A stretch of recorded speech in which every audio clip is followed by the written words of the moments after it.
back to Roblox. Henry had deep ties to the Paley Media Council, or Paley Center for Media, a high-powered divisive media network packed with top executives and public figures. And who else is listed as connected to the Paley Center? Roblox's CEO, David Baszucki. On paper, the Paley Council is a member club for media and tech leaders, but the roster includes people who aren't media in any normal sense. Former high-ranking government officials like James Baker and Robert Gates, for example. You also have Tony Blair, a former UK Prime Minister whose name shows up in Epstein's address book. Keep in mind that an Epstein accuser has said that she was forced to do the thing with a former Prime Minister. Then you have Jimmy Savile, one of the UK's most infamous whose decades of crimes are now public record, and Rupert Murdoch, a major media mogul who has been socially connected to Ghislaine Maxwell's family and is also listed in Epstein's contact book. Again, being in the same network doesn't automatically make someone guilty, but it does show how many high-profile, controversial, and interconnected figures move in the same circle of influence. Then, in 2023, P. Diddy was named a trustee of the council at the same time his own name was wrapped in serious allegations. That's the kind of company the council keeps. Here's why this matters for Roblox. David Baszucki's connection to the Paley Center places him in the same elite network as multiple figures with Epstein ties. That doesn't prove any wrongdoings by David Baszucki, but it does make you look twice. And this isn't the only example of him moving in high-power circles. In 2024, he was invited to Donald Trump's presidential inauguration. Trump himself has been accused of having ties to Epstein and has been proven to have spoken with him multiple times. So when you put it all together, you've got the CEO of Roblox rubbing shoulders with world leaders, billionaires, and media moguls, many of whom are connected to some of the most disturbing situations in the last few decades. When you pair all of that with Roblox's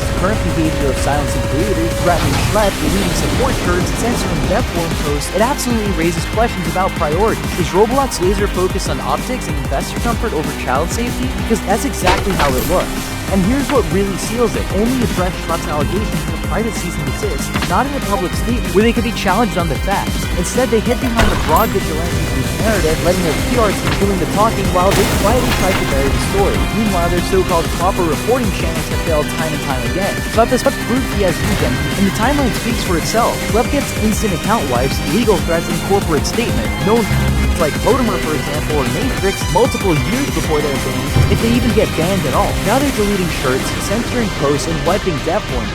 That's not a coincidence, that's simply true. If Roblox truly believed they were in the right, they wouldn't have to silence their own community. At the end of the day, this isn't just about protecting kids, this is about Roblox protecting their own image, and the fact that they'd rather threaten a guy catching rather than the themselves tells you everything that you need to know. After explaining what I just did, there's a pretty high chance that I'll be the next person who gets a cease and desist for pointing out this extremely alarming connection. So please like the video, subscribe, and share it everywhere you can so this information gets out to as many people as possible. If anyone has any questions, I'll be more than glad to answer a few in my Discord server or in the comments below. Until then, I'll see you in the next one.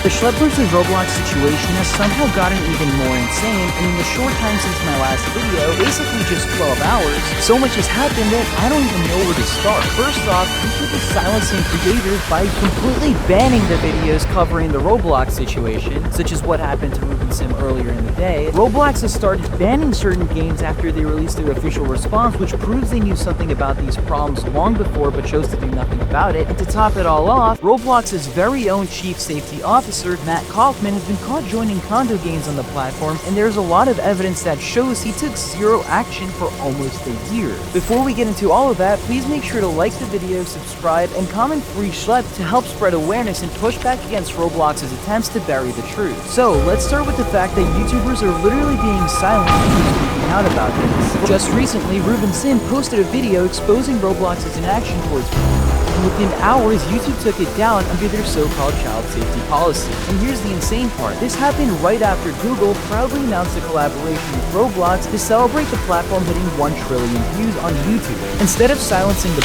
like Roblox channels like Potimer, for example, which I'm hoping I don't have to explain their actions, the system is silencing the people exposing these people and the injustice that follows. And this isn't even new. Roblox has a history of running cases completely under the rug. There's one part of Roblox's history that we never want to talk about, and something Rubenson actually highlighted in his video that was right, is the case of Arnold Castillo, better known as Dr. O'Fatman. Castillo wasn't just some random person. He was a Roblox developer whose Sonic game racked up nearly 90 million visits and earned him thousands of dollars. Meanwhile, he was with underage girls across Roblox and Discord. According to federal records, he manipulated a 15-year-old girl, convinced her that they were in a relationship, and even paid an Uber driver $1,000 to transport her across state lines to his home in New Jersey, where he did disgusting things. In 2023, he was sentenced to 15 years in prison, but here's the problem. People have been reporting him for years. Screenshots of him sending messages to minors were already circulating, yet Roblox let this game out, kept paying him through JavX, and only acted once the FBI got involved. That alone destroys their entire safety-first narrative. Roblox had his identity through JavX, they had community reports, they even had every reason to step in sooner, but they chose not to.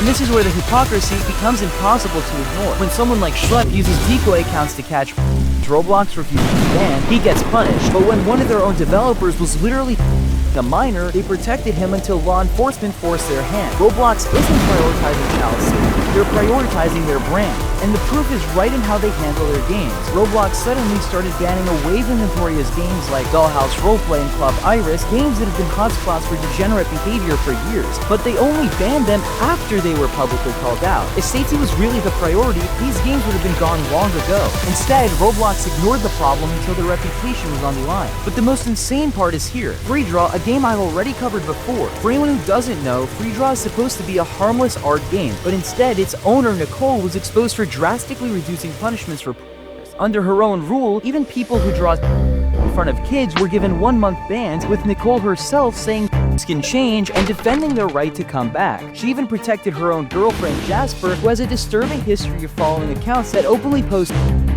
and commissioning art involving children. When this came out 2 months ago, Roblox didn't take any action. Free Draw stayed up despite the overwhelming evidence that its owner, Nicole, was openly defending and protecting people tied to content. The game only got banned very recently, and even then it wasn't permanent. Roblox took it down for less than a day before quietly bringing it back online just 17 hours later. A game run by someone who said can change and reduced bans for people clearly drawing content in front of children was allowed to operate for months without punishment. And when Roblox finally did step in, it was only after the massive public pressure and scrutiny over their child safety failures.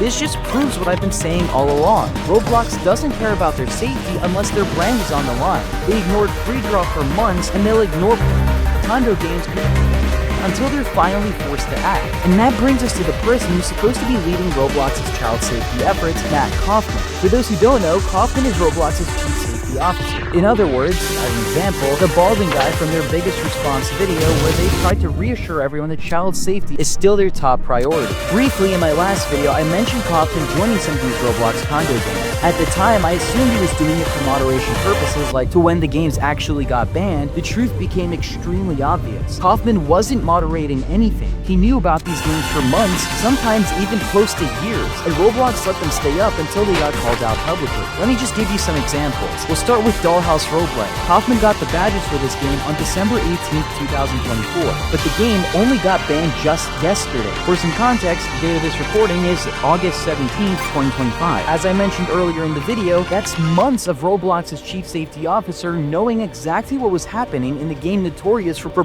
behavior, and he didn't do a thing until the PR backlash forced them to. There's another game, ironically made by Official Teddy, a condo game titled Untitled Unmastered. Kaufman earned a badge here on October 18, 2024. Roblox didn't ban Teddy's account or his games until just a month or two ago. That's nearly a year of looking the other way despite knowing who Teddy was and what kind of content is being pushed. Another game is Catalina Says Hi. Kaufman joined on July 1st, 2023, meaning he got that badge on that exact day. Yet the game wasn't banned until April 24th, 2024. Again, almost a year later. Roblox clearly knew what was happening but refused to act until it was convenient for them. Then another game called Welcome to Romy. Kaufman joined this game on April 30th, 2023, but the game was only banned literally 5 days ago. That's not proactive safety, that's damage control, plain and simple.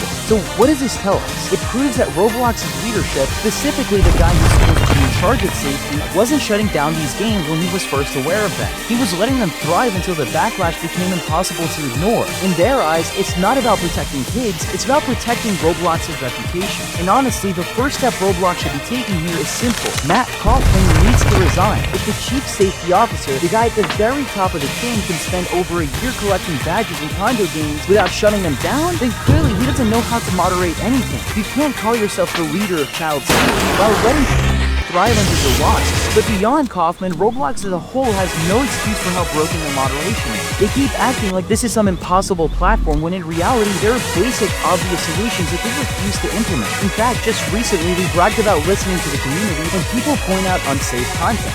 That's fine, but that's reactive. If you actually cared about protecting kids, you'd focus on being preventative. Here's what Roblox could do tomorrow if they want. Add an automated filter that scans every single game title before it's published. Even better, scan what's inside the game. The models, assets, chat scripts before it even hits the front page. Right now, a Kaja game could be published in seconds, and we're actually seeing that right now if you search up XYZ on Roblox.